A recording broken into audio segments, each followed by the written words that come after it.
Es horrible.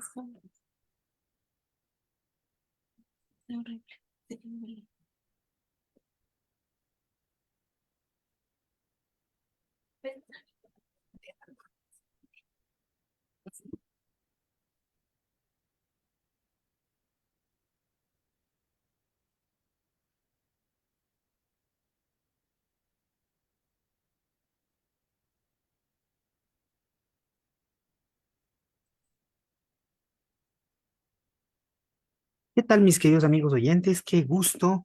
Nos encontramos en una edición más de Noches de Catarsis. En esta ocasión, después de una semana bastante ardua, con algunas gestiones que tuvimos por ahí, pero nunca les hemos olvidado. Y creo que hemos estado con un programa súper especial porque estuvimos preparando una temática increíble para todos ustedes. Recuerden, somos Radio Ecuatorial FM y estamos listos para compartir un programa especial. Estamos para compartir Noches de Catarsis en su tercera edición. Queremos agradecer a nuestra amiga Nadia que nos está en este momento acompañando, ya está listísima, como dice ella, para compartir obviamente esta edición y también con un tema súper interesante. Adelante, Nadia, buenas noches. Buenas noches, Chris, y a todos nuestros queridos oyentes.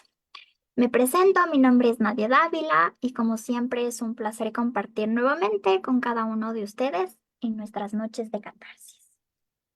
Estamos aquí para acompañarles, para compartir y para explorar juntos los misterios de la vida y del corazón. Y hoy vamos a hablar y tenemos un tema súper interesante que es los trastornos de conducta alimentarios. Eso es muy importante, ¿no es cierto? Muchas veces hay muchas personas que quieren saber sobre cómo se desarrollan los trastornos de la conducta alimentaria. ¿Qué quiere decir eso? ¿Hasta qué punto podemos desconectar, ¿no es cierto?, esta conducta o estas conductas inusuales hacia lo que nos habla la religión como tal. Por ejemplo, nos hablan del famoso pecado, ¿no es cierto? Del pecado de la gula, nos hablan del pecado de exagerar, de la ambición y lo que sea. Pero cuando se asocia esto con la depresión, cuando se asocia eso también con la autoestima de las personas, estamos hablando de que tenemos problemas o con la conducta alimentaria. Y claro, estos problemas, si no son tratados al tiempo, cuando se agudizan, se transforman en trastornos. Y ahí tenemos algunas características y tenemos algunos trastornos, mi querida Nadia. ¿Cuáles son estos? Y tenemos como es la anorexia, la bulimia y la ebriolexia. Ebriorexia, ¿sí? ¿Y qué entendemos nosotros por cada uno de ellos? ¿Cómo los describimos, ¿no es cierto?, a cada uno. ¿Cuál es la diferencia que existe entre cada uno para poder ir viendo que la gente también se informe, ¿no es cierto? Y diga, pero anorexia y bulimia es lo mismo, bulimia y anorexia es lo mismo, y luego pues hablaremos también de la ebriorexia. ¿Cuál es lo que se asocia entre uno y otro?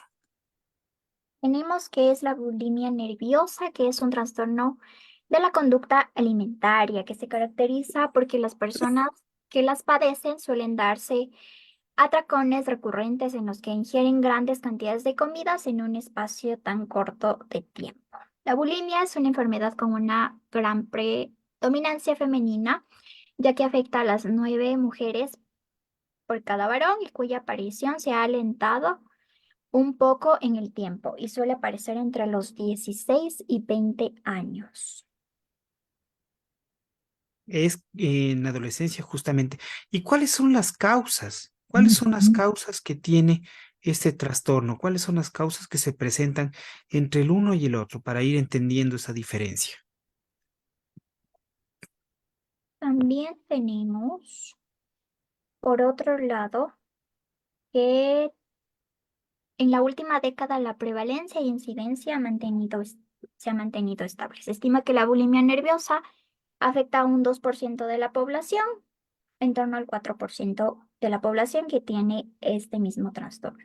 no especificados, los cuales algunos realizaron conductas de purga, pero no tienen los criterios diagnósticos completos como la bulimia nerviosa, que se le explica. Interesante, ¿no? Qué interesante. Y en cuanto a causas, causas de cada trastorno, Las causas tenemos las siguientes. Tenemos que existen tres tipos de trastornos, como es la anorexia, la bulimia y, por otro lado, los trastornos por atracones. ¿Qué factores influyen? Baja autoestima, personalidad ansiosa, inseguridad o mucho perfeccionismo, actitud familiar de sobreexigencia, actividad deportiva de alta exigencia física, factor cultural, delgadez asociada al éxito, obesidad infantil o familiar, antecedentes familiares y cómo actúan los profesionales de atención primaria o con un diagnóstico precoz. De salud interesante. mental, atención durante enfermedad, las familias actúan desde la prevención, que comienza desde el sistema de valores de donde el peso no sea el eje principal. Y dentro de la sociedad tenemos promover la tolerancia a la diversidad y cambiar el chip de delgadez no es igual a éxito. Interesante lo que tú abordas justamente. Y vamos haciendo este mapa, mi querida Nadia. Vamos desde arriba, ¿no es cierto? Desde lo que tú nos mencionabas. Uno de los factores importantes, ¿no es cierto? Hablábamos de la autoestima, ¿no es cierto? Ujú, La autoestima es un factor importante que debe abordarse justamente desde la familia. Una familia con alta autoestima no es aquella familia que aparenta lo que no es, sino una familia también que sabe enfrentar la adversidad. Por ejemplo, vamos a suponer en el caso nuestro, ¿no es cierto? Si es que tú estás en notas, cuéntanos tu experiencia personal, mi querida Nadia. Tus padres en la escuela, en el colegio, ¿a ti te exigían un 10? ¿A ti te exigían alguna nota, una nota un poco alta, ¿no es cierto? ¿O sí valoraban como tu conocimiento? ¿Cómo era esa situación? Porque en muchos de los casos pasa eso, que los padres exigen demasiado, que no tiene que salirse del recuadro, que en la tarea tiene que estar perfecta y hasta que la tarea esté perfecta, pues ahí vienen muchos factores. Uno de esos es que la tarea, por ejemplo, em, el niño tiene que estar repite y repite, repite y repite hasta que la tarea esté bien. Muchas veces los cuadernos enflaquecen, ¿no es cierto? Los cuadernos enflaquecen porque los padres quitan o arrancan las hojas de los niños hasta que la tarea esté perfecta. En tu caso, ¿cómo era? O sea, en lo personal, o sea, no tenía ningún problema así de exigencia por parte de mis papás. O sea, solo o sea, que traiga las calificaciones o sea, no así tan perfectas, no hasta el 10, pero me podían aceptar un 8 desde el 8 para adelante. ¿Qué pasaba cuando llegabas a un 7, a un 6? A mí me daba frustración. Te daba frustración. Sí. Esta frustración, que es el siguiente elemento que tú mencionabas también, es la que se debe manejar de una forma adecuada. Por ejemplo, si tú como padre sabes que hay problemas o que tu hijo tiene problemas en las matemáticas, tiene problemas al impartir conocimientos o al recibir, perdón, conocimientos, ¿no? Matemáticos, ya sea de física o de cualquier ciencia exacta o alguna materia que en este caso también puede afectar, como es el tema de la memorización, ¿no? Entonces hay chicas o chicos que muchas veces no asimilan esto. Entonces es muy difícil, ¿no? ¿Qué es lo que sucede ahí? Ahí viene una cosa que se llama tolerancia a la frustración. Y esto viene desde la familia. Si, por Ujú. ejemplo, el papá está consciente de que el hijo tiene vacíos en esto, pues buscar el refuerzo es lo correcto, pero muchas veces sobreexigen al hijo y le dicen, no, pero es que tú eres un burro, tú eres muchos insultos que obviamente no los vamos a decir aquí en redes, pero eres un punto suspensivos, ¿no es cierto? Entonces automáticamente el niño empieza a intimidarse. Tú dices, me provocaba frustración, pero esa frustración es la que nosotros la hemos manejado. Asumo que en tu caso y en el mío también, si tú tenías frustración, pues te esforzabas para que la siguiente vez no cometas el mismo error y puedas asimilar la calificación, ¿no es cierto? Claro, así mismo. Exacto. Pero en muchos niños no pasa eso, en muchos jóvenes no pasa eso. El maltrato psicológico es tal que muchas veces, digamos que la chica o el chico está comiéndose una hamburguesa, está comiéndose un pastel, está comiéndose un pedazo de jamón y automáticamente viene el padre y le dice, ay, para eso, pareces una vaca y alguna de esas cosas, hacer epítetos y adjetivos que prácticamente hacen que el joven se crea.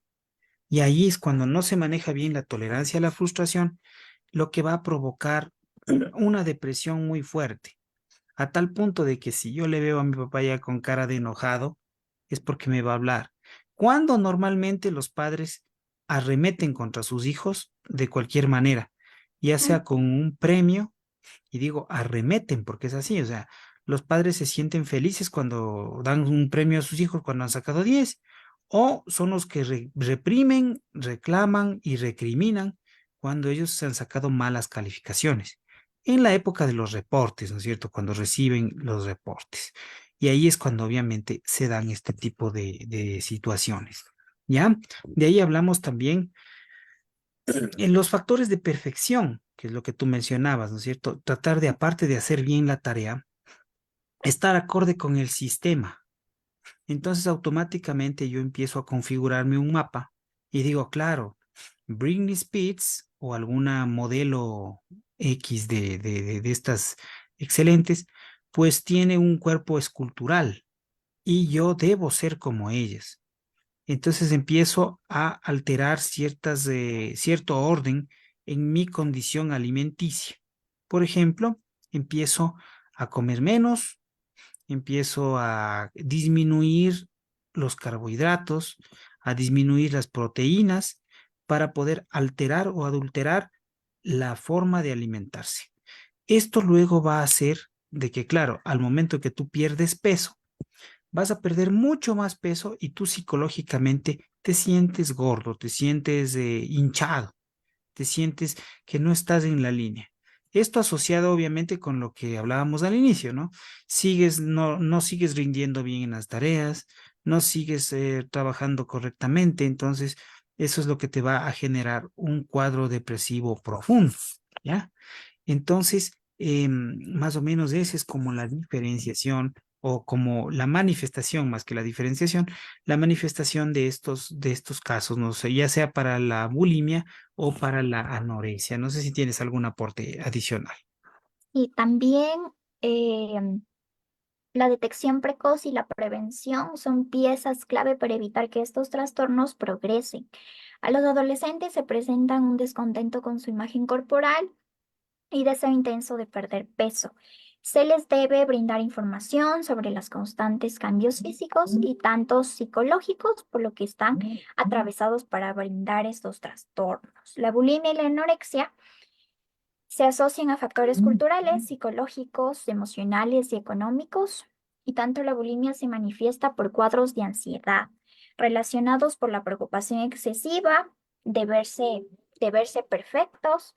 Se caracteriza por episodios de ingesta excesiva, seguidos de provocación de vómito, dietas exageradas, abuso de ejercicio físico, y por otro lado, el peso corporal se encuentra en un nivel mucho menor a lo esperado. Mientras que la anorexia se va a caracterizar por el miedo intenso a ganar peso y por una imagen distorsionada del propio cuerpo que conduce a un adelgazamiento grave.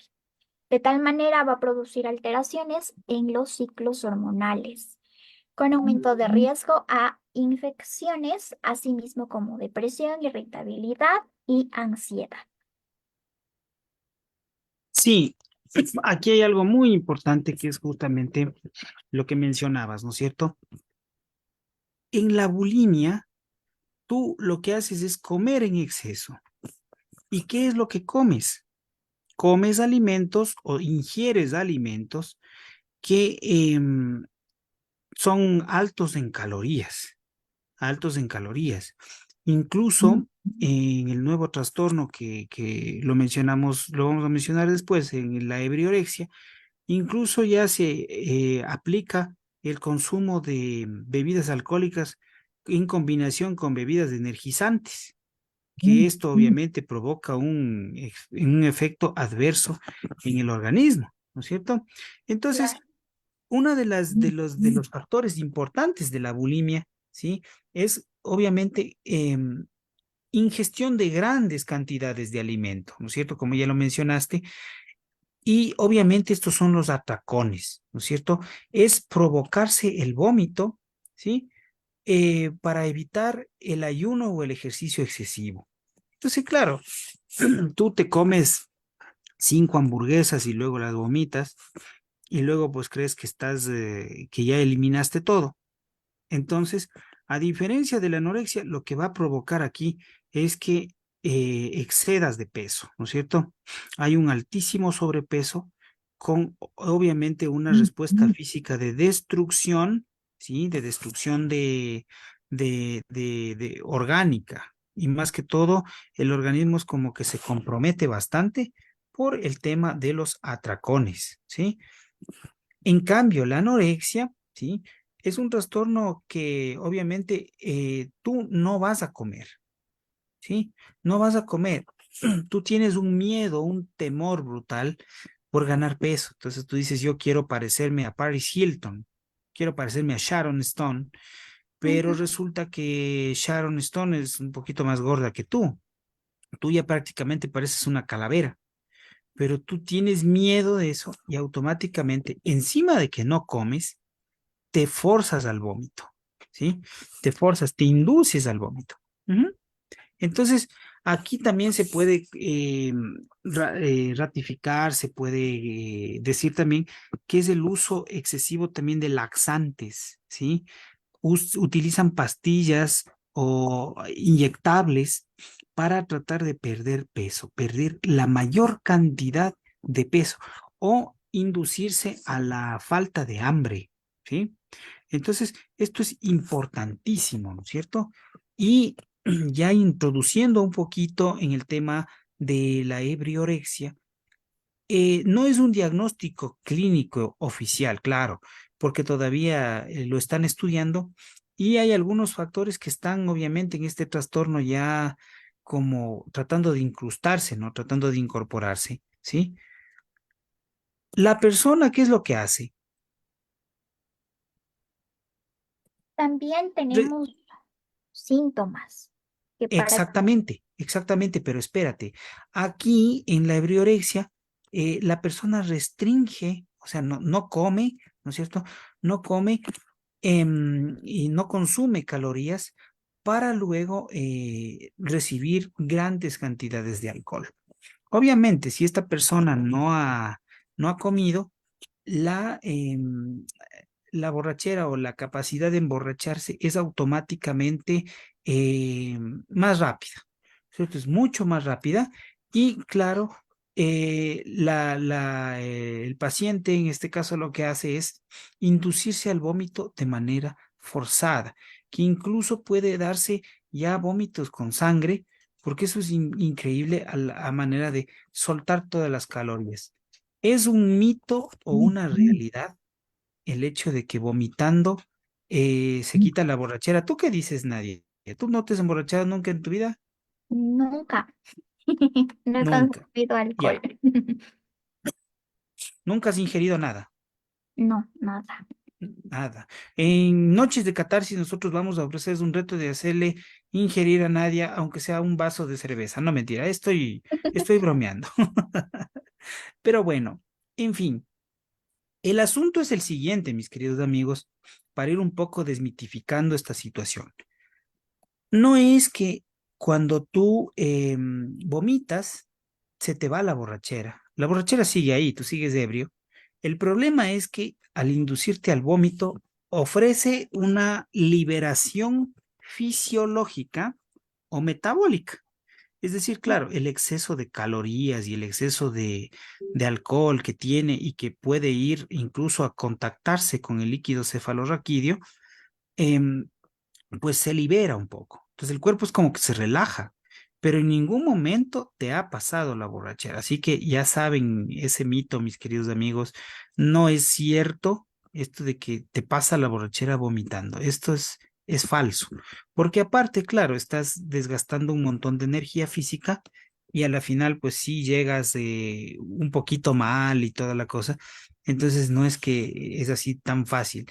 En alguna serie de televisión yo veía que, claro, la chica automáticamente se ponía ebria y, y después del vómito ya estaba súper bien y la familia no le cachaba que estaba haciendo eso. Esto es es una forma irresponsable de catalogar a un trastorno como este. Ajá.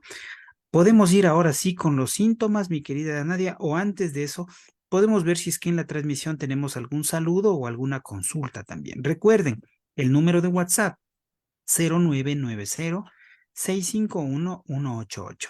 Repetimos, 0990-651-188. Si estás fuera del Ecuador, con el código más 593-990-651-188. Vamos con los síntomas. Dice, ¿cuáles son los síntomas de la ebriorexia? Como es bien sabido, cuando alguien tiene contacto con el alcohol a temprana edad, muchas áreas cerebrales en desarrollo pueden verse muy afectadas. Esto a su vez puede traer problemas, deterioro de neuronas, distorsión de la realidad o pérdida de conciencia, incluso un aislamiento de conductas y generar estas conductas violentas. Otro síntoma bastante característico, esa parte de consumir el alcohol, es la falta de ingesta de alimentos por voluntad propia. El único sustento calórico de quien padece este problema proviene del alcohol. Además, el paciente es consciente del mismo. Cuando una persona priva al cerebro de una nutrición adecuada, mientras ingiere a grandes cantidades de alcohol, se presentan problemas cognitivos a corto y largo plazo. Esto incluye pérdida de la concentración, incapacidad de tomar decisiones, genera ansiedad y una desnutrición, entre otros tantos problemas.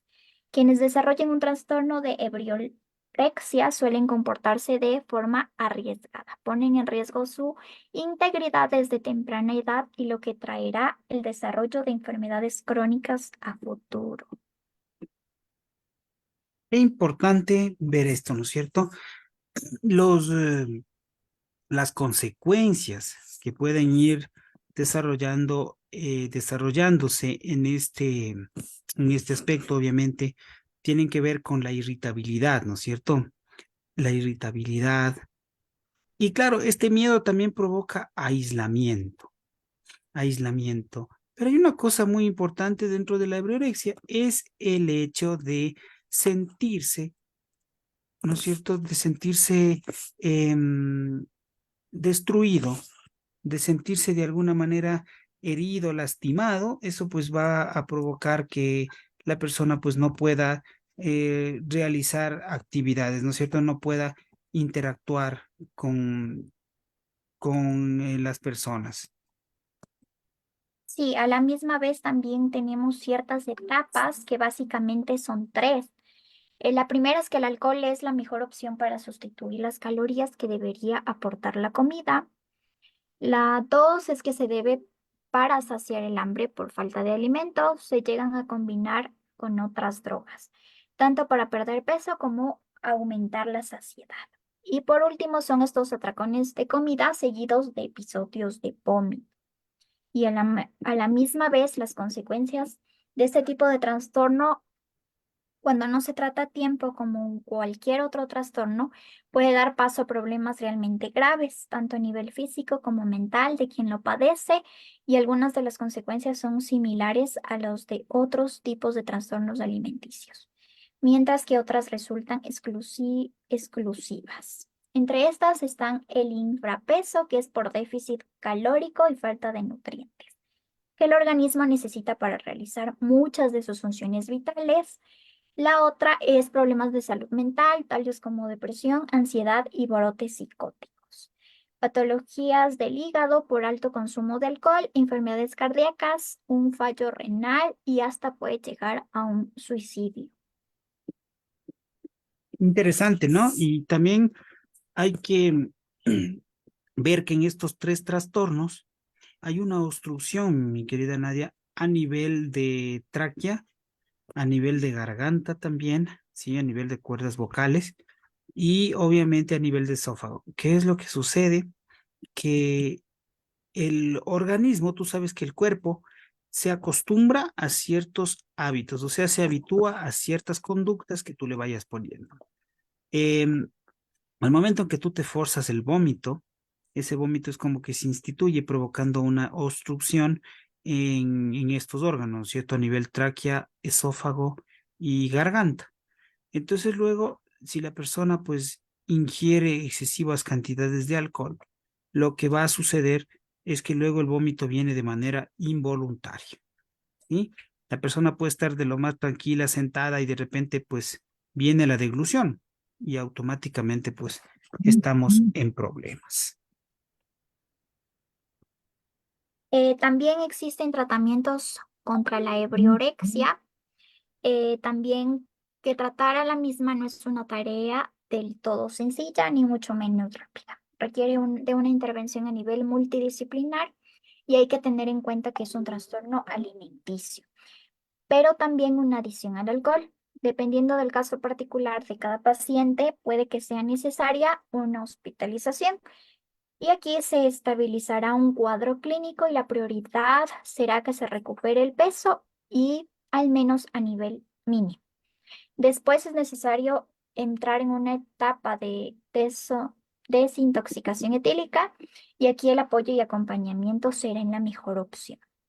Esto seguido de una dieta adecuada que le permitirá poco a poco ir trabajando la reestructuración cognitiva perdida.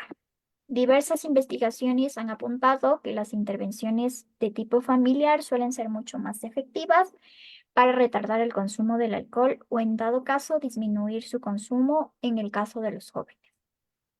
Aparte, la terapia conductual también resulta una herramienta maravillosa siempre y cuando se cuente con el compromiso del paciente. Hay que tener siempre presente que como en cualquier caso de adicción o trastorno, es un proceso de altas y bajas, por lo que es la determinación fundamental, además de contar con un grupo de apoyo sólido tanto a nivel familiar como de amigos o a la misma vez, en tal caso si es que tienen una pareja. Muchas veces hay un problema que se complica en estos trastornos de la conducta alimentaria y es que las parejas suelen abandonar a los afectados, ¿no? A los pacientes, porque ya no lo soportan con estas conductas, no lo soportan con estos comportamientos. Entonces es muy importante ese apoyo, el apoyo familiar. Y aquí también hay que hacer una precisión enfocada a que nosotros no debemos sobreexigir a nuestros hijos o a nuestros familiares y tampoco como docentes debemos de tomar esas viejas prácticas. No sé si tú alguna vez recibiste, mi querida Nadia, en clases, ¿no? Cuando estábamos en las aulas, esta división que había antes y que venía justamente de los norteamericanos, ¿no? Cuando hablaban y decían que hacían una división como los tontos, los de mediano conocimiento y los inteligentes y luego los genios.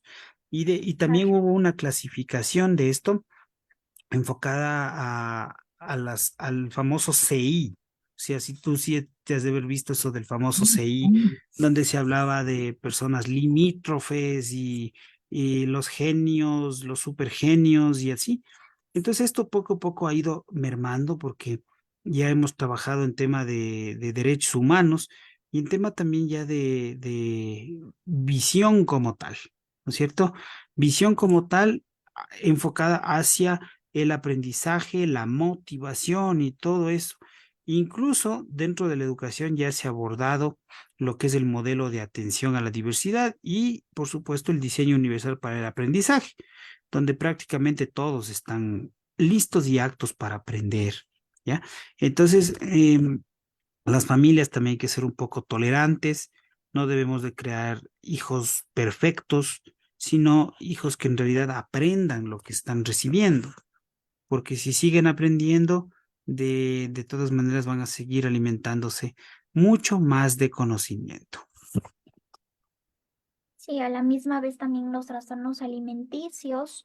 Es importante señalar que a menudo estos trastornos coexisten con otros trastornos mentales y sus principales causas a bases de estudios de investigaciones son la genética, aunque también puede afectar a personas sin antecedentes, y un entorno psicosocial que rodea a las personas, y el tratamiento debe ser de manera integral con un equipo médico especializado y contar con una asesoría y acompañamiento, que cuál importante aquí es la familia y la red de apoyo de la persona de los que está padeciendo este tipo de trastornos alimenticios, y que con la atención médica adecuada las personas con trastornos alimenticios pueden retomar hábitos alimenticios saludables y recuperar tanto su salud física como emocional.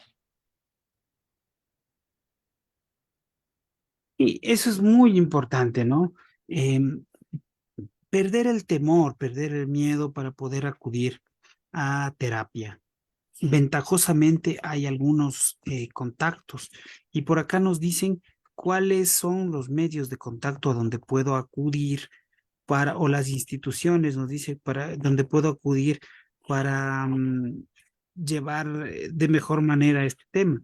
A ver, tenemos una unidad de salud del municipio de Quito con el 101.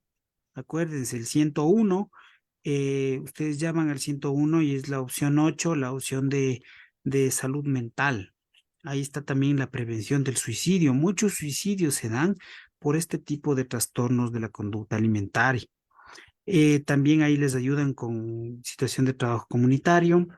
Las universidades, por ejemplo, tenemos el Centro Psicológico de la Universidad Salesiana, el Centro de Psicología Aplicada de la Universidad Católica, entre otros, donde podemos acudir, obviamente, a recibir terapia, sí, de forma gratuita. En el caso de las Salesianas, hay un precio simbólico, pero como les digo, la idea es de perder un poco el miedo a visitarle al terapeuta y consultarle esta situación. No crean que por ir al psicólogo pues están locos, sino que de alguna manera sí van a poder trabajar. Importante que los padres se den cuenta a tiempo. A veces los padres dicen, no, lo que pasa es que mi hijo, mi hija tiende a hacerse el niño, está siendo como mimado, como cosas así. Entonces estás llamando la atención. No siempre llama la atención. Usted tiene que creerle a su hijo que está sufriendo, que está padeciendo de alguna situación adversa, de alguna situación que le está molestando o le está incomodando. De igual manera, este asunto de la ebriorexia, ¿no es cierto?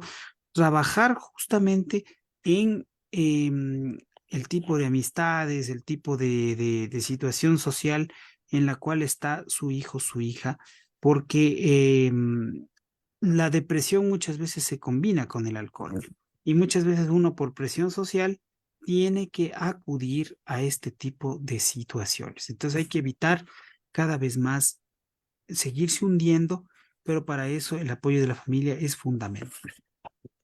Sí, porque los trastornos de alimentación es un problema que va más allá de la comida. Las personas con estos mismos trastornos no eligieron tenerlos, y estos trastornos pueden afectar, como ya se mencionó, salud física y mental de quienes padecen.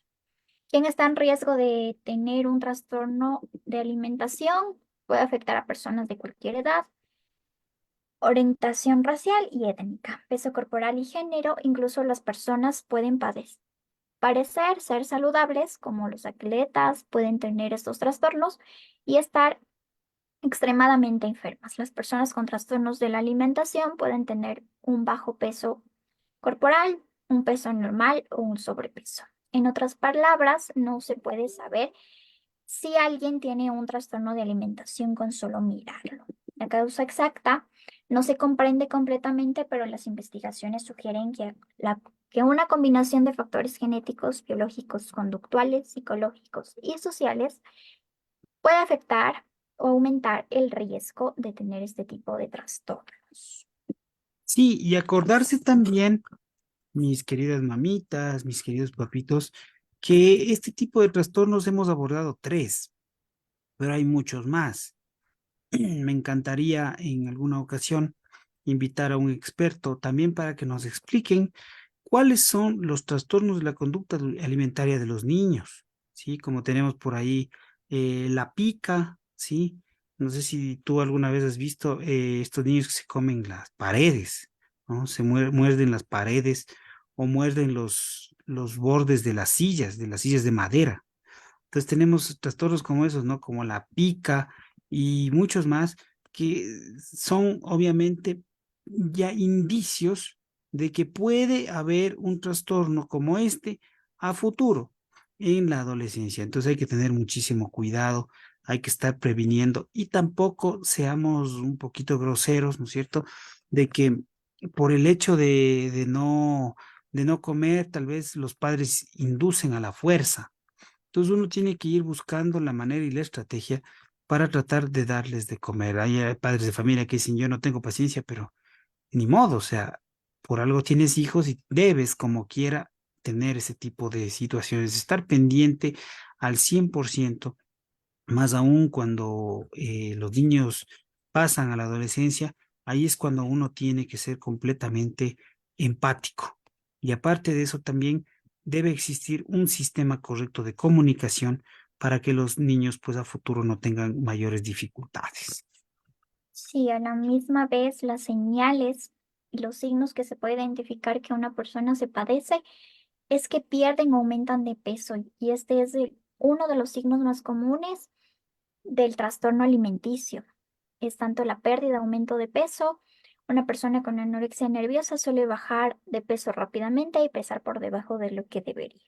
Mientras que Ujú. una persona con trastorno de atracón puede subir de peso rápidamente. Los cambios en el aspecto físico, cuando alguien sufre de algún trastorno alimenticio, va a experimentar cambios en su aspecto físico, tanto un adelgazamiento, piel seca, palidez, uñas y cabello quebradizo. Por otro lado, problemas de salud física, los trastornos alimenticios pueden causar una serie de problemas tanto en salud física de las personas como dolor de estómago, ciclos menstruales irregulares, estreñimiento y también pueden experimentar mareos, desmayos y dolores en el pecho. Nunca vale eso. Y la obsesión por la comida, que usualmente una persona con un trastorno suele ser obsesionado con la comida y desarrollar comportamientos como contar las calorías, evitar ciertos alimentos o comer solo en determinados momentos. Tener una baja autoestima y complejos en su imagen corporal es una de la baja autoestima que influye que la persona tenga una visión tanto distorsionada de su imagen corporal, logrando que se vean a sí mismo con sobrepeso. Y a la Y, misma vez, recordemos que los trastornos alimenticios pueden y van directamente a la salud mental de la persona, sino también que tienen consecuencias para la salud física y pueden ser graves y causar problemas a largo plazo. muy bien, y creo que vamos llegando a la parte final de nuestro programa sin antes, no sin antes saludar a todos nuestros grandes amigos de Radio Ecuatorial FM por streaming y también por Facebook. Recuerden que los resúmenes de estos programas serán subidos a las redes sociales de Noches de Catarsis, así, a secas, Noches de Catarsis, ahí nos pueden encontrar como en todas las redes sociales, Instagram, TikTok y todo eso y también pedirles que nos ayuden para seguir subiendo los seguidores y muy pronto también tener nuestros TikTok Live. Así que les agradecemos muchísimo. Recuerden que esta es la puerta para ofrecer los temas que quieran que nosotros trabajemos para próximos programas. Estamos listos y dispuestos a recibirlos en redes sociales y pues estaremos muy pronto en una próxima edición. Mi querida Nadia, últimas palabras para despedir a esto y también algún consejo, recomendación o reflexión. Así, queridos oyentes, llegamos al final de nuestras noches de catarsis. Mi nombre es Nadia y junto a Cris queremos agradecerles por acompañarnos en este maravilloso viaje y tema que hemos tratado hoy día. Esperamos que hayan disfrutado como nosotros compartiendo con ustedes. Recuerden que cada noche es una nueva oportunidad para explorar, sentir y liberarnos.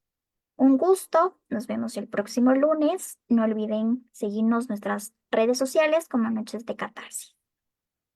De mi parte, de igual manera, junto a Nadia estaremos buscando los mejores temas y dando luces para que todo el mundo esté enterado, para que podamos sacar aquello que nos atormenta, aquello que nos estorba, aquello que nos molesta. Como ya lo dijo Nadia, el mejor día para reflexionar es cuando tú te decides a continuar con tu vida y con tu camino. Te agradecemos muchísimo a ti que estás junto a nosotros, a ti que siempre nos acompañas. Te damos mil gracias y nos encontramos el próximo lunes. Somos Noches de Catarsis por la mejor estación, Radio Ecuatorial FM, la radio del paralelo cero.